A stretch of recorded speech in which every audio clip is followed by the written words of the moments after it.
Assalamualaikum warahmatullahi wabarakatuh. Perkenalkan, di sini nama saya Ada Salsabila. Saya Jihan Rafifah. Saya Najwa Fatimah. Saya Samuel Farigilab. Kami dari tim 3 akan memaparkan kasus tentang Ferdy Sambo.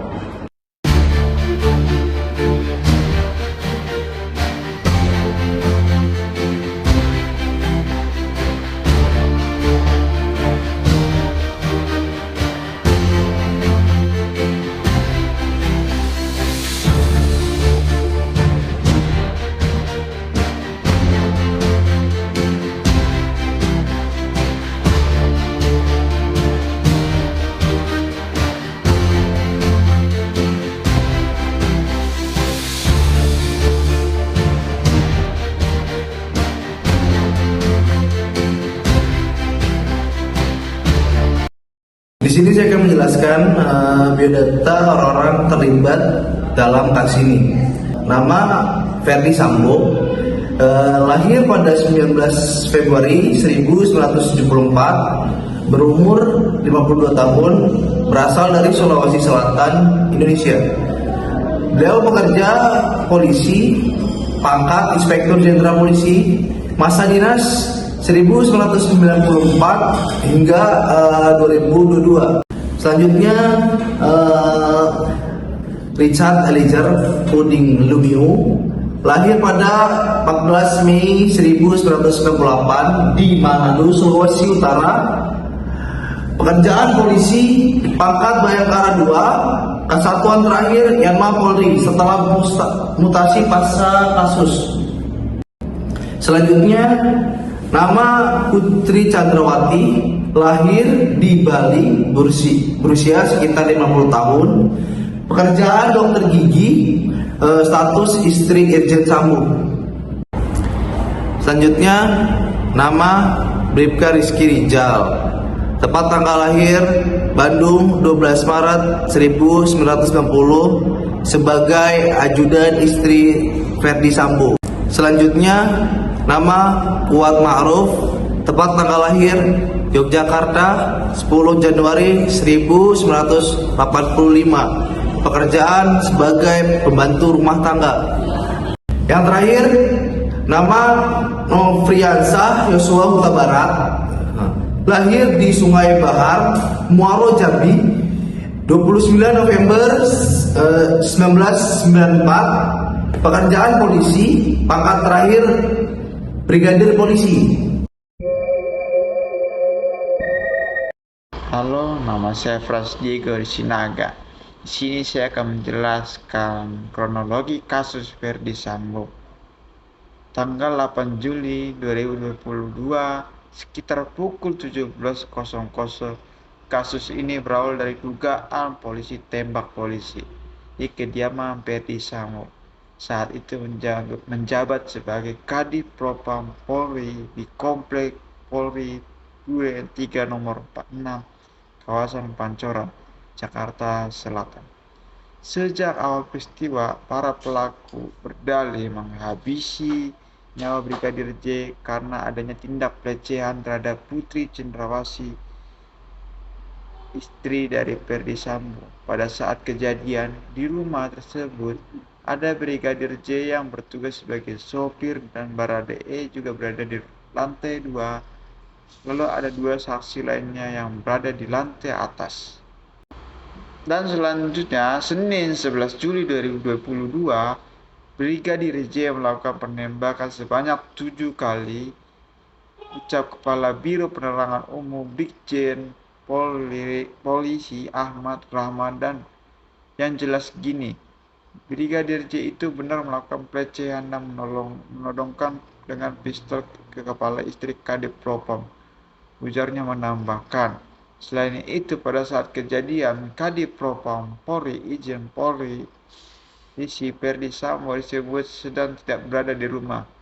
Menurut informasi, dia tengah melakukan tes PCR dan setelah kejadian sang istri baru meneleponnya. Saat tiba di rumah, Pak Kadif Propam menerima telepon dari ibu Pak Kadif, langsung menelpon Polres Jaksel dan langsung melakukan olah tempat kejadian perkara Tutur Ahmad Ramadan. Selanjutnya akan dijelaskan teman saya. Brigadir Joshua merupakan anak dari pasangan Samuel Huta Barat dan Rosilin Simanjuntak. Menurut Rohani, keluarga mendapat kabar Brigadir J meninggal akibat ditembak pada 8 Juli 2022 sekitar pukul 21.00 waktu Indonesia Barat.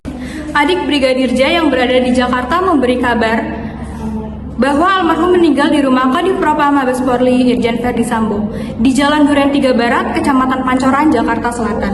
Jenazah Brigadir J tiba di Jambi Sabtu 9 Juli 2022. Dijemput pihak keluarga untuk dibawa ke rumah duka di Kecamatan Sungai Bahar, Kabupaten Muaro, Jambi. Sekitar 2 jam perjalanan dari kota Jambi. Rumah duka dipenuhi para pelayat dan juga keluarga. Keluarga menilai kematian Brigadir J banyak kejanggalan. Menurut kronologi kejadian yang disampaikan, almarhum meninggal karena baku tembak dengan sesama rekan sejawanya di rumah dinas Kadif Propam Mabes Polri. Namun, setelah keluarga memeriksa kondisi fisik jenazah Brigadir J, terdapat sejumlah luka tusuk yang diduga akibat benda tajam. Selain itu juga terdapat luka lebam yang diduga akibat benda tumpul, serta luka lubang di hidungnya akibat proyektil peluru. Pihak keluarga meminta Kapolri Jenderal Listio Sigit Prabowo menyelesaikan kasus tersebut secara transparan demi keadilan. Setelah ditetapkan sebagai tersangka, Brada E kemudian memberikan pengakuan mengejutkan terkait kasus kematian Brigadir J.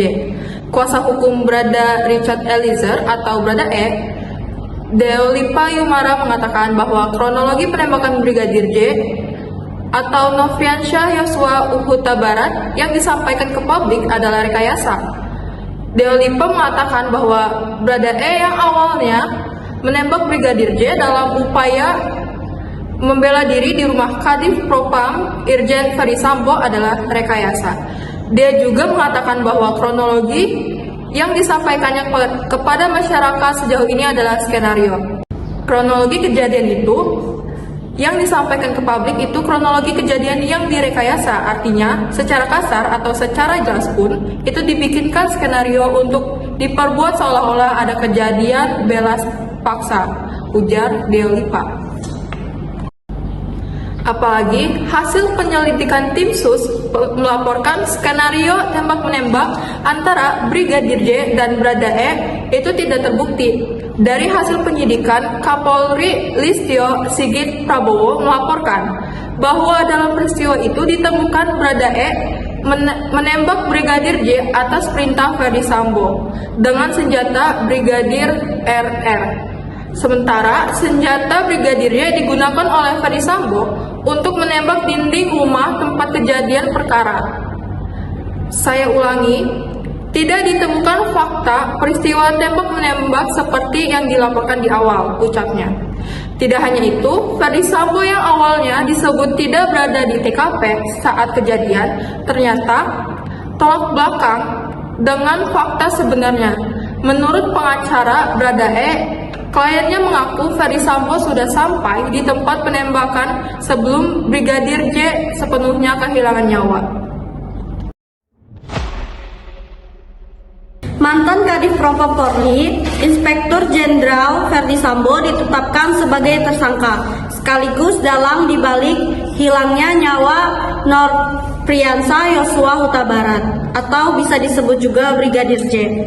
4 orang yang menjadi tersangka yaitu Brada E, Bribka Rizky Rizal sebagai ajudan istri Verdi Sambo, dan tersangka KM Kuat Ma'ruf yang merupakan pembantu rumah tangga Verdi Sambo dan Verdi Sambo. Ujar Kabar Reskrim Komjen Agus Adrianto dalam keterangan pers Selasa 9 Agustus 2022. Kapolri Jenderal Listio Sigit Prabowo menyebut bahwa Kadif Propam Irjen Verdi Sambo memerintahkan Brada E untuk menembak Nofriansyah Yosua Huta Barat. Dia pun mengatakan bahwa dalam peristiwa itu tidak terjadi tembak-menembak, melainkan hanya penembakan. Tim sus menemukan bahwa peristiwa yang terjadi dalam peristiwa penembakan terhadap saudara Brigadir J yang mengakibatkan saudara Brigadir J meninggal dunia yang dilakukan oleh saudara Baradae atas perintah saudara Ferdi Sambo. Kata Lisyo dari Mabes Polri Selasa 9 Agustus 2022. Mantan Kabar Eskrim Polri itu pun menjelaskan bahwa Irjen Ferdi Sambo membuat skenario seolah-olah terjadi saling tembak. Padahal tembakan itu dilakukan Ferdi Sambo menggunakan senjata Brigadir J. Untuk membuat seolah terjadi tembak-menembak, saudara Ferdi Sambo melakukan penembakan dengan senjata milik saudara Brigadir J ke dinding untuk membuat kesan seolah-olah terjadi tembak-menembak. Tuturnya menurut Lisyo. Berdasarkan hasil penyelidikan sementara, total sudah 4 orang menjadi tersangka termasuk Irjen Ferdi Sambo.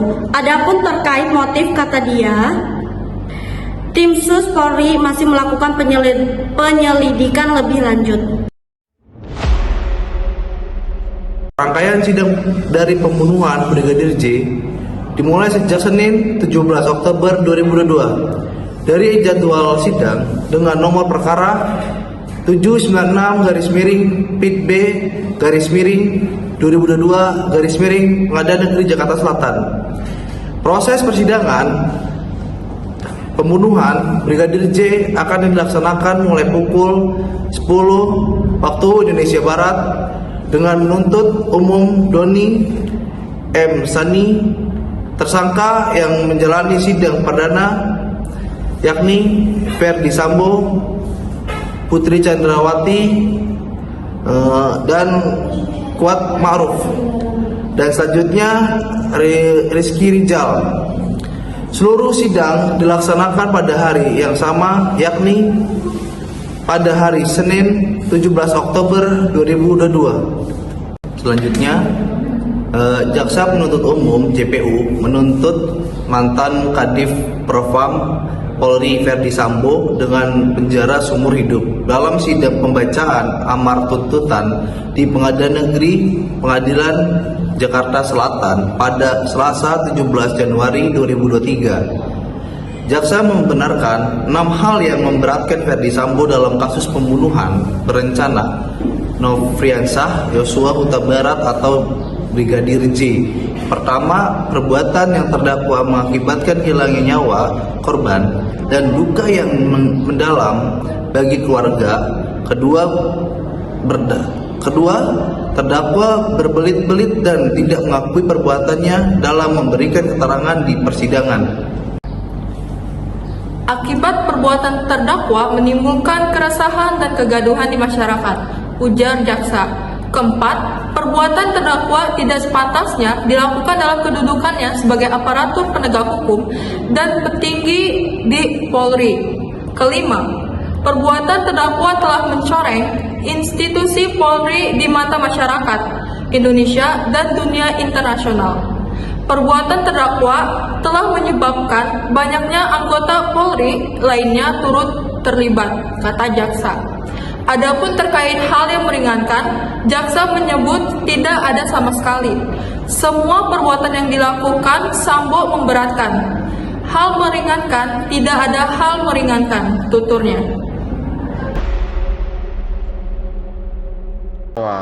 Kasus pembunuhan berencana Brigadir Nofriansah Yosua Huta Barat atau dibilang Brigadir J, Ferdi Sambo dan Putri Chandrawati akan menjalani sidang vonis pada Senin 13 Februari 2023.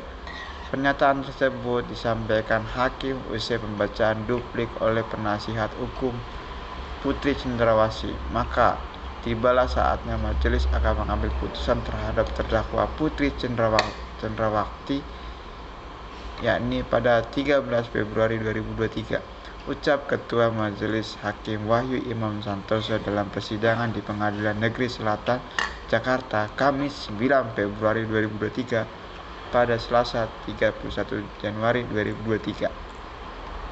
Dia juga mengatakan bahwa pembacaan vonis Ferdi Sambo akan berlangsung pada tanggal 13 Februari 2023. Dengan demikian, kedua terdakwa ini akan menjalani sidang vonis pada hari yang sama.